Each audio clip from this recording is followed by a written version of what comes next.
अच्छा बेटा, कंटिन्यू करते हैं वहीं से, ठीक है। बड़ा इंटरेस्टिंग टॉपिक चल रहा है हमारे पास यहाँ पे। अच्छा देखिए, अब ये क्या हो गया, यहाँ सेपरेट हो गया। देखें, अब मैं यहाँ लिखता हूँ यू, थोड़ा बड़ा करता हूँ ताकि आपको स्क्रीन पे दिखता रहे। जी, सी, जी, ए, यू और जी। ये mRNA डीएनए से बनने के बाद सेपरेट हो गया। अब क्या बाकी रहता है? अब कौन आएगा? अब यहाँ पर आएगा एंजाइम। कौन सा एंजाइम आएगा यहाँ पर? जल्दी बताओ। ब्लोड नहीं है, मुझे क्लियर नजर आ रहा है। Gyrase enzyme. लाइगेज नहीं आएगा बेटा, लाइगेज कहाँ से आ गया? लाइगेज तो रेप्लिकेशन में यूज होगा, गैप्स फिल करेगा। अच्छा देखिए, लाइगेज आया, उसने ये बॉन्ड टूटे थे ना, उन बॉन्ड्स को दोबारा से बना दिया। जो बॉन्ड्स टूटे थे उनको दोबारा से बना दिया और डीएनए के दोनों स्ट्रैंड को दोबारा से क्या कर दिया? ज्वाइन कर दिया, ठीक है। अच्छा, अब उसके बाद क्या होगा? अब ये mRNA यहां से निकलेगा, किसके थ्रू निकलेगा? यहां से ट्रांसफर होगा किसके थ्रू? न्यूक्लियर पोर के थ्रू। न्यूक्लियर पोर्स के थ्रू ये यहां से निकलेगा न्यूक्लियस से, और कहां ट्रांसफर हो जाएगा? साइटोप्लाज्म में। और साइटोप्लाज्म में किसके पास जाएगा? राइबोसोम के पास। किसके पास जाएगा? राइबोसोम के पास। राइबोसोम आप जानते हैं, जिसको आप नाम देते हैं किसका? प्रोटीन फैक्ट्रीज का। ये क्या है? प्रोटीन फैक्ट्रीज हैं आपके पास, ठीक है। ये जो प्रोटीन फैक्ट्रीज हैं, ये कहां पर राइबोसोम मौजूद होते हैं? Endoplasmic reticulum. कौन सा? रफ एंडोप्लाज्मिक रेटिकुलम के पास मौजूद होंगी। तो यहां तक क्लियर हुआ आपके माइंड में? चलें चैट पे बताएं, मैं आ रहा हूं चैट की तरफ। रफ एंडोप्लाज्मिक, यस सबका क्लियर जी, ठीक है। तो ये क्या था हमारा टॉपिक? ये क्या था? ट्रांसक्रिप्शन। क्या था? ट्रांसक्रिप्शन, ठीक है। देखिए, ट्रांसक्रिप्शन में किसकी फॉर्मेशन हुई? फॉर्मेशन ऑफ mRNA, मतलब messenger RNA, from the one strand of DNA called template strand by the help of an enzyme RNA polymerase is called transcription. Now transcription is to be finished. Now we discuss second step, translation. Screenshot लें, फिर आगे चलते हैं translation पे।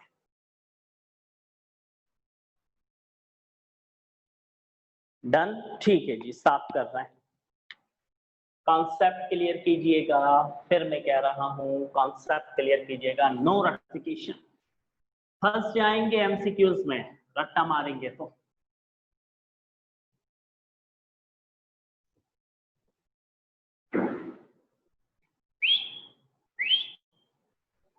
लगा यार उसको।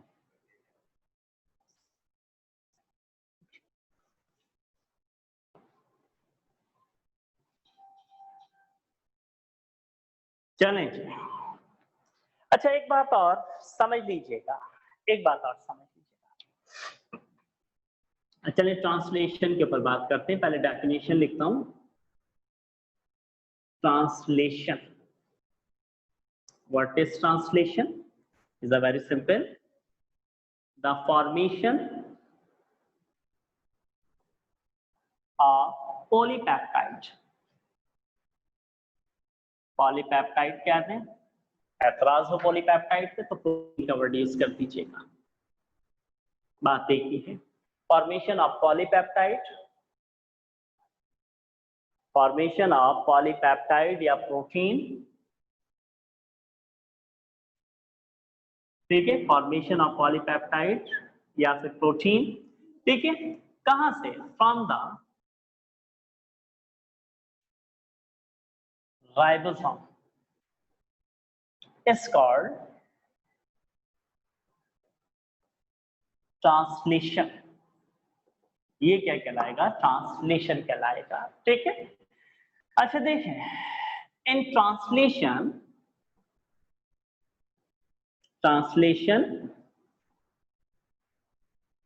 ठीक है, राइबोसोम अटैच्ड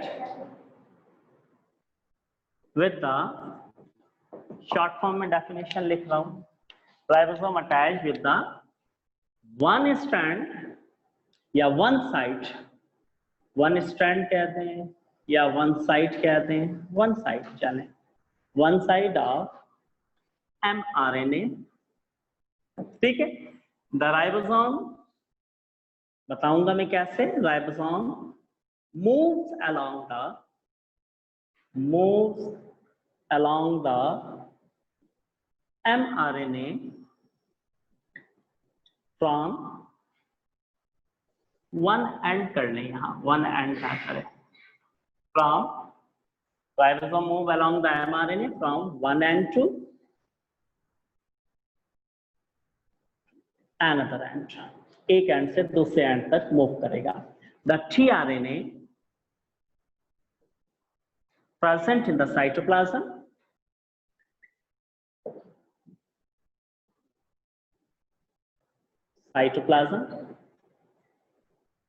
ठीक है, tRNA साइटोप्लाज्म में प्रेजेंट होंगे और वो क्या करेंगे, ब्रिंग स्पेसिफिक अमाइनो एसिड,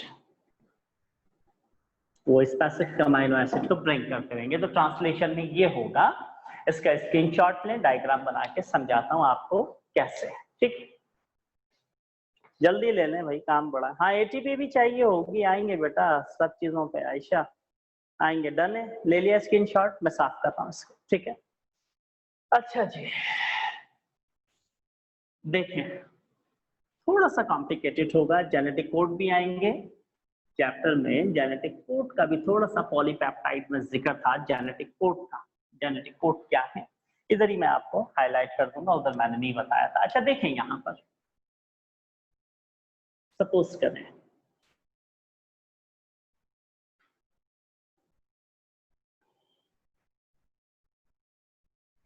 ये है राइबोसोम, राइबोसोम आपने चैप्टर 4 फर्स्ट ईयर में पढ़ा होगा, दो पार्ट्स होते हैं, एक लार्ज पार्ट होता है और एक स्मॉल पार्ट होता है, ठीक है। अच्छा जी, राइबोसोम के बाद ये राइबोसोम में क्या है,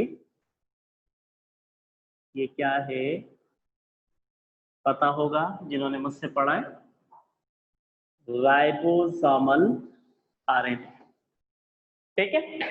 अच्छा देखें अब बात सुने, सबसे पहले किसकी फॉर्मेशन होती है, राइबोसोमल आरएनए की फॉर्मेशन होती है, और राइबोसोमल जो आरएनए है इसकी सबसे पहले फॉर्मेशन होती है, क्यों, एमआरएनए से भी पहले राइबोसोमल आरएनए बनता है। सुन लीजिएगा क्या काम है राइबोसोमल आरएनए का।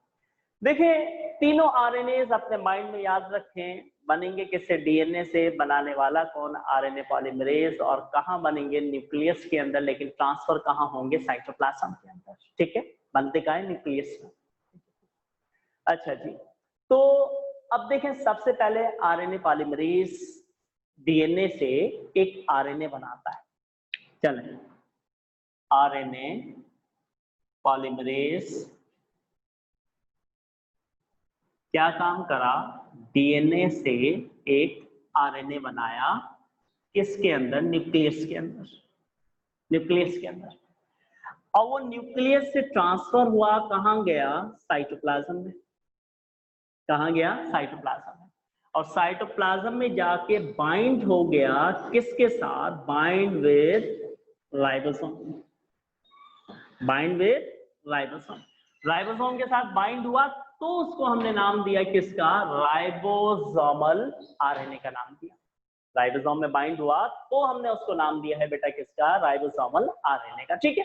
अब आप कहेंगे कि इसका काम क्या है, ये क्यों बना, मैं बता दूं, बुक में इसकी डिटेल नहीं है। देखें अगर राइबोसोमल आरएनए ना बनता तो एमआरएनए जो है जब बन के साइटोप्लाज्म में जाता, तो साइटोप्लाज्म में जाने के बाद एमआरएनए राइबोसोम के साथ अटैच नहीं होता, क्योंकि राइबोसोम के पास ये कैपेबिलिटी नहीं है कि वो एमआरएनए को अपने साथ अटैच कर ले। तो इसलिए सबसे पहले आरएनए पॉलीमरेज एंजाइम एक आरएनए बनाता है न्यूक्लियस के अंदर डीएनए की मदद से, और वो आरएनए साइटोप्लाज्म में जाके राइबोसोम के पास जाके बाइंड हो जाता है, जैसे यहां बाइंड हो गया तो उसको हम राइबोसोमल आरएनए का नाम देते हैं। फिर राइबोसोम और राइबोसोमल आरएनए एमआरएनए के आने का वेट करते हैं। जैसे ही mRNA आता है तो राइबोसोम उसको अपने साथ अटैच कर लेता है, क्योंकि उसके पास इंफॉर्मेशन है और उस इंफॉर्मेशन को यूटिलाइज करके राइबोसोम ने प्रोटीन बनानी है, और वो प्रोटीन क्या होगी? एंजाइम। और वो एंजाइम क्या करेंगे? उस पर्टिकुलर फंक्शन को परफॉर्म करेंगे। ठीक है। अच्छा जी, अब देखें यहाँ पर,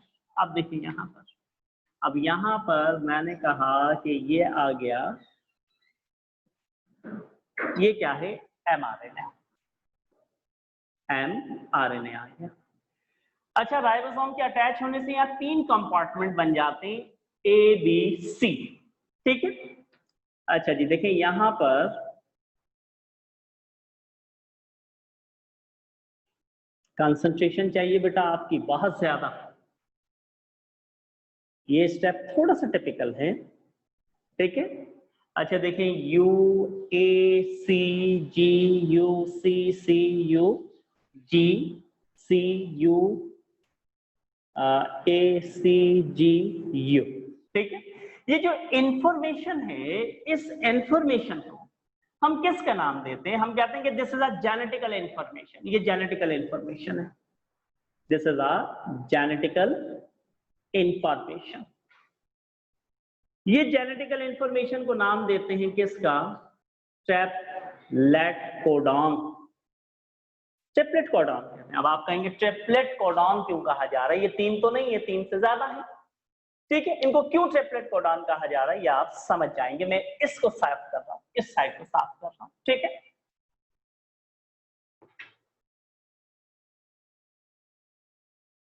मैं इस साइड को साफ कर रहा हूं। अच्छा देखें, अच्छा राइबोसोमल आरएनए आ गया, मैसेंजर आरएनए आ गया, मैसेंजर आरएनए आ गया। अब उसके बाद ट्रांसफर आरएनए, लास्ट के अंदर ट्रांसफर आरएनए आता है। ठीक है। ट्रांसफर आरएनए, अब सही है, ट्रांसफर आरएनए आता है। अच्छा, ट्रांसफर आरएनए देखें, ट्रांसफर आरएनए एक नहीं होता, मैं ब्लैक से बनाता हूं इसको ट्रांसफर आरएनए को। ठीक है। ट्रांसफर आरएनए एक नहीं होता, कई होते हैं। एक जैसे ये है। ठीक है। अब यहां पे मैं कहता हूं कि AUG एक इंफॉर्मेशन है। ट्रांसफर आरएनए के 2 पार्ट है। एक जो अपर पार्ट है उसको आप नाम देते हैं हेड रीजन का, और इस हेड रीजन के पास एनर्जी स्टोर होती है, उसको नाम देते हैं ATP का। और जो नीचे इसके पास 3 नाइट्रोजनियस बेसिस हैं, उसको हम नाम देते हैं किसका? उसको नाम देते हैं ट्रिप्लेट। ट्रिप्लेट मतलब 3 एंटीकोडॉन। अब सुने, ट्रिप्लेट एंटीकोडॉन क्यों कहा जाता है? डीएनए के एक स्ट्रैंड से mRNA बना था। अब जो mRNA के पास इंफॉर्मेशन है, अच्छा देखिए आरएनए पॉलीमरेज क्या करता है? आरएनए पॉलीमरेज, टीआरएनए का काम ब्रिंग स्पेसिफिक अमीनो एसिड करना है ना, तो उसको क्या पता कि इस इंफॉर्मेशन को कौन सी अमीनो एसिड चाहिए। तो सपोज करें अभी आपने देखा था कि डीएनए के नीचे वाले स्ट्रैंड से एमआरएनए बना था, तो आरएनए पॉलीमरेज कितना चालाक है, वो क्या करता है, जो एमआरएनए को इंफॉर्मेशन दी उसके अगेंस्ट या उसके अपोजिट इंफॉर्मेशन किस पे कॉपी करता है? टीआरएनए के ऊपर कॉपी करता है। जैसे एमआरएनए के ऊपर सपोज करें यहाँ कॉपी किया यूएसी, तो यू के अगेंस्ट क्या होगा? यू के अगेंस्ट क्या होगा? यू के अगेंस्ट ए, देखें ए मौजूद है इसके पास, फिर उसके बाद यहां ए है तो ए के अगेंस्ट क्या होगा? यू, देखें यहां पर यू मौजूद है। अच्छा, फिर यहां पर सी है तो सी के अगेंस्ट क्या होगा? जी। समझ गए? तो ये क्या है? ट्रिप्लेट कोडॉन, और ये क्या है? Triplet anti codon. एंटी का मतलब अगेंस्ट, किसके अगेंस्ट? एमआरएनए के अगेंस्ट। ठीक है। अब सवाल ये पैदा होता है कि मैं कहता हूं कि एक टीआरएनए ये, दूसरा टीआरएनए, चलें जी, दूसरे टीआरएनए के पास यहां जीयूसी था, तो जी के अगेंस्ट क्या होगा? सी, यू के अगेंस्ट क्या होगा? ए, और सी के अगेंस्ट क्या होगा? जी होगा। ठीक है। चलें जी, एक थर्ड बनाता हूं मैं। ठीक है। देखिए 3 1 2 3 1 2 3। अच्छा जी, अब सी के अगेंस्ट जी, यू के अगेंस्ट ए, और जी के अगेंस्ट क्या होगा? सी। लास्ट नंबर 4 बनाऊंगा देखिए जितनी इंफॉर्मेशन होगी उतने टीआरएनए होंगे। आप 3 को काउंट कर लें, 3, एक टीआरएनए बना, इन 3 के लिए एक टीआरएनए, इन 3 के लिए एक टीआरएनए और इन 3 के लिए एक टीआरएनए। मतलब कितने, यहाँ पे CUA है तो C के अगेंस्ट G और U के अगेंस्ट क्या होगा A और C के अगेंस्ट फिर अगेन G आ गया। और नंबर 5 लास्ट, देखिए लास्ट ये कोड, चलें इसको भी देख लें कि लास्ट कोड है C है तो C के अगेंस्ट G के अगेंस्ट C, U के अगेंस्ट A। तो आपने देखा कितनी इंफॉर्मेशन थी, जितनी इंफॉर्मेशन थी उतने टीआरएनए बनता है आपके पास। क्लियर यहां तक? अच्छा जी, अब क्या होगा, आप जानते हैं कि साइटोप्लाज्म के अंदर कई अमाइनो एसिड्स होंगे। देखिए ये amino acids, these are the amino. आप सपोज कर लेंगे पूरा का पूरा क्या है साइटोप्लाज्म, यहाँ पे कई अमाइनो एसिड्स हैं और लेकिन एसेंशियल अमाइनो एसिड कितनी है, 20। ये क्या है, अमाइनो एसिड। ठीक है, अब देखें एमआरएनए के पास जो इंफॉर्मेशन है उसके अगेंस्ट इंफॉर्मेशन टीआरएनए के पास है। अब वही टीआरएनए जिसके पास अगेंस्ट इंफॉर्मेशन है वो यहां से मूव करेगा, मूव करने के बाद उसके हेड रीजन पे क्या है, वो एटीपी की मदद से उस पर्टिकुलर अमाइनो एसिड को बाइंड कर लेगा अपने साथ। ठीक है, उस पर्टिकुलर अमाइनो एसिड को अपने साथ बाइंड करेगा। सपोज करते हैं मैंने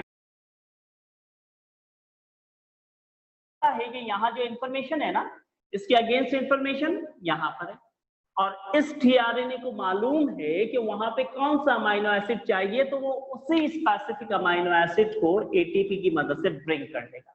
उससे ब्रिंग किया, ब्रिंग करने के बाद वो कहां पहुंचा, कंपार्टमेंट नंबर ए के अंदर। देखिए यहां पहुंचा कंपार्टमेंट नंबर ए में, और ए में इसके पास देखें U के अगेंस्ट क्या था बेटा, A के अगेंस्ट U, C के अगेंस्ट G।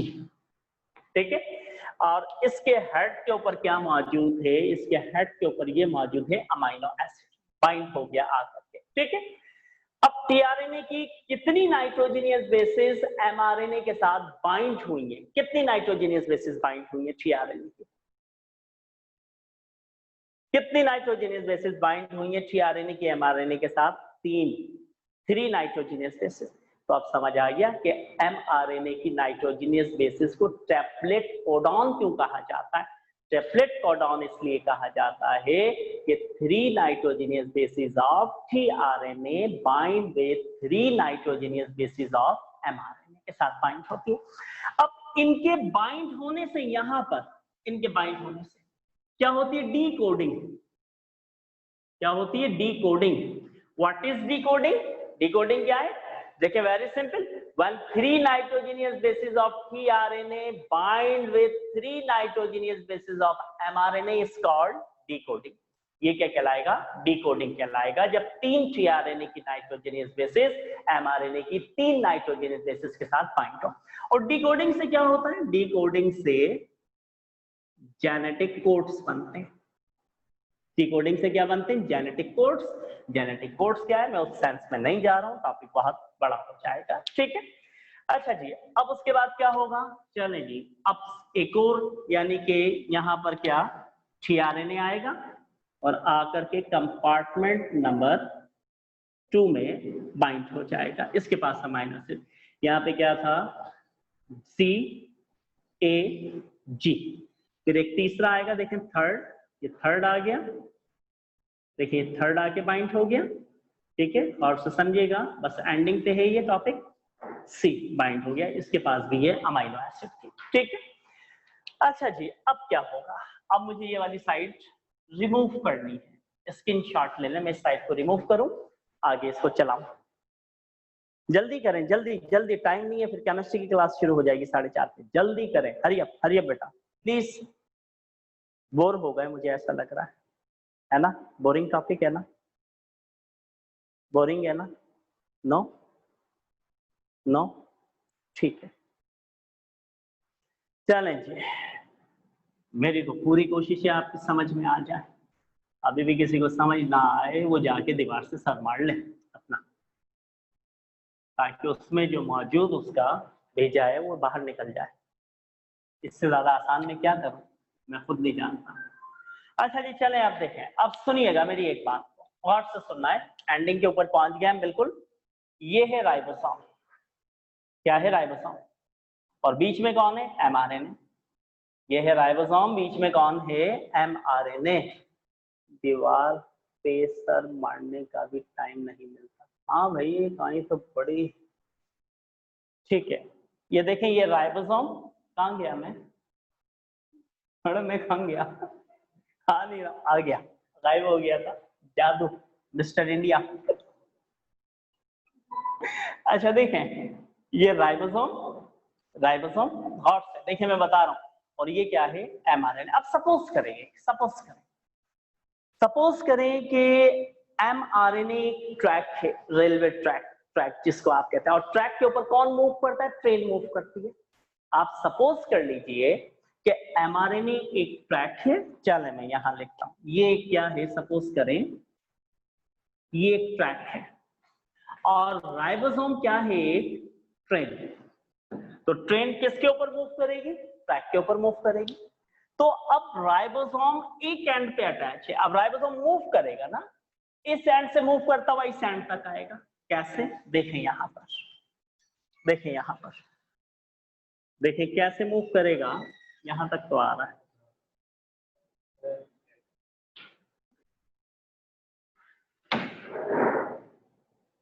बस एंडिंग,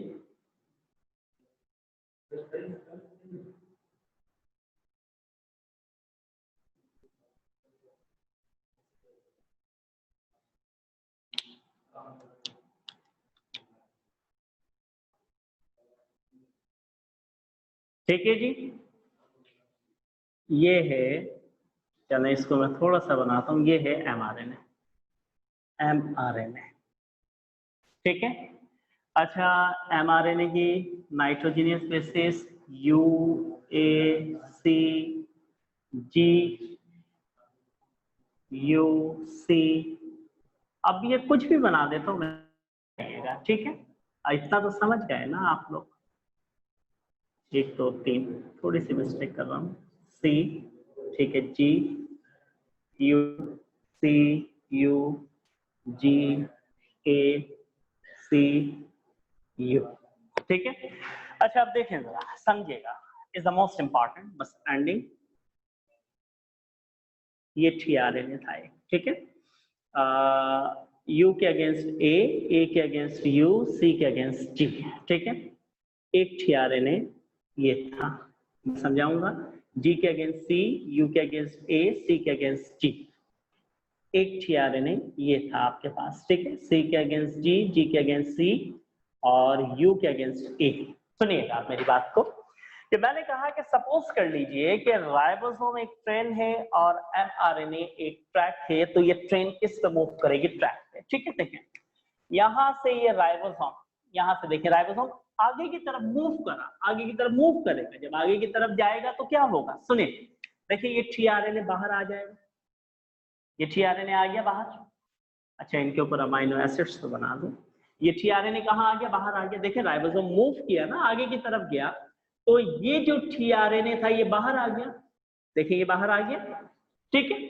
और ये पहले वाली जो जगह खाली हुई, ये वाली, इसके ऊपर ये आ गया इस कंपार्टमेंट में, और इस जगह के ऊपर ये आ गया, ये आ गया, समझे ना, मूव किया आगे की तरफ, तो देखिए ये टीआरएनए बाहर निकलेगा, राइबोसोम की रेंज से बाहर गया।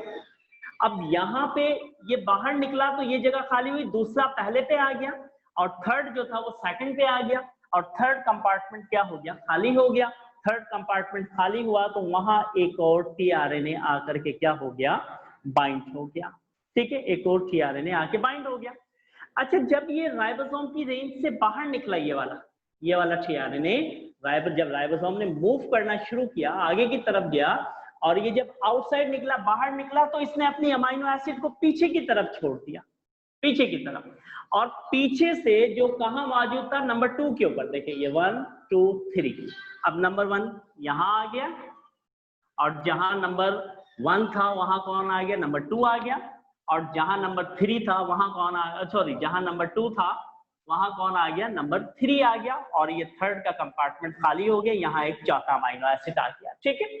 तो जब ये रेंज से बाहर निकला ना, तो इसने अपने अमाइनो एसिड को पीछे की तरफ छोड़ा। तो पीछे से जो आगे आ रहा था, कौन सा आगे आ रहा था? नंबर 2। नंबर 2 किस पोजीशन पे आ रहा था? नंबर 1। तो पीछे से आगे आने वाले अमाइनो एसिड ने उस अमाइनो एसिड को अपने साथ बाइंड कर लिया। किसकी मदद से? पेप्टाइड बॉन्ड की मदद से। पेप्टाइड लिंकेज बन गया दो अमाइनो एसिड के दरमियान में, उसने बाइंड कर लिया ना, ठीक है। तो इस तरीके से ये पूरा राइबोसोम जो है यहां तक मूव करेगा, यहां तक मूव करेगा। अब देखिए और मजीद आगे जाएगा तो अब ये बाहर आ जाएगा, ये इसकी जगह पर आ जाएगा और ये इसकी पोजीशन में, फिर ये एरिया खाली हुआ, एक और बाइंड होगा तो ये यहां तक पहुंच जाएगा। तो इस तरीके से यहां पर क्या बन जाएगी? एक पॉलीपेप्टाइड बन जाएगी। पॉलीपेप्टाइड, देखिए this is a polypeptide. Polypeptide, एक पॉलीपेप्टाइड की क्या हो गई? फॉर्मेशन हो गई। और ये पॉलीपेप्टाइड क्या है? प्रोटीन। कौन सा स्ट्रक्चर है प्रोटीन का? Primary structure. कौन सा? Primary structure. अभी बताएं वाला ये प्राइमरी स्ट्रक्चर कहां जाएगा? कहां जाएगा? जल्दी बताएं। गोल्जी बॉडीज के पास कौन लेके जाएगा? गोल्जियन वेसिकल्स इसको लेके जाएंगे।